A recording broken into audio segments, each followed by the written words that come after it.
Bonjour, soyez les bienvenus dans l'émission qui vous dévoile les secrets des chansons. Tube de l'été 1986, Nuit magique est l'un des plus célèbres titres de Catherine Lara. Intéressons-nous à la petite histoire de ce morceau qui a bien failli ne jamais sortir car l'artiste ne voulait pas interpréter un slow. Violoniste depuis l'âge de 5 ans, Catherine Lara a obtenu le premier prix du Conservatoire de Versailles en 1958.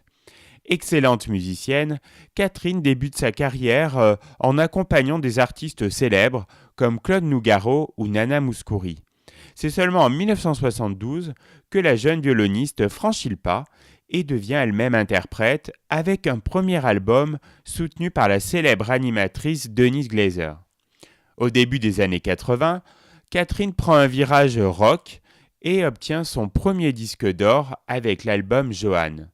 En 1983, elle connaît son premier grand succès populaire avec la roqueuse de diamants, une expression qui va lui coller à la peau et l'imposer comme une reine des tops. Après ce succès retentissant, Catherine Lara travaille sur de nouvelles compositions. C'est à cette époque qu'elle rencontre un jeune pianiste originaire du Chili, Sébastien Santamaria.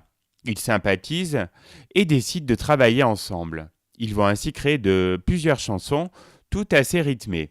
Au moment de terminer l'album, ils imaginent en 5 minutes une petite mélodie très slow.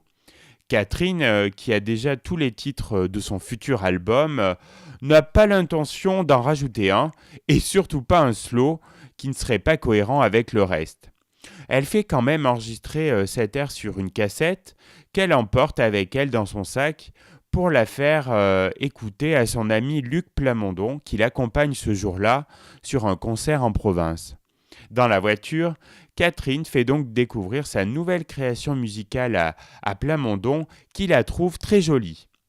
Quelques heures plus tard, après le spectacle, Catherine et Luc se retrouvent dans le restaurant de l'hôtel et évoquent leurs souvenirs communs.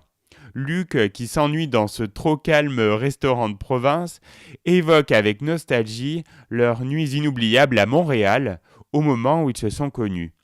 À cette époque, ils avaient leurs habitudes dans un club qui s'appelait la Nuit magique. Ils y restaient jusqu'au petit matin et passaient d'excellents moments. En se rappelant de tout ça, Luc dit à Catherine « Sur la mélodie que tu m'as fait écouter, je vais écrire un texte qui s'appellera Nuit magique. » Grâce aux merveilleuses paroles que lui a écrites Plamondon, Catherine Lara finit par se résigner à enregistrer Nuit magique.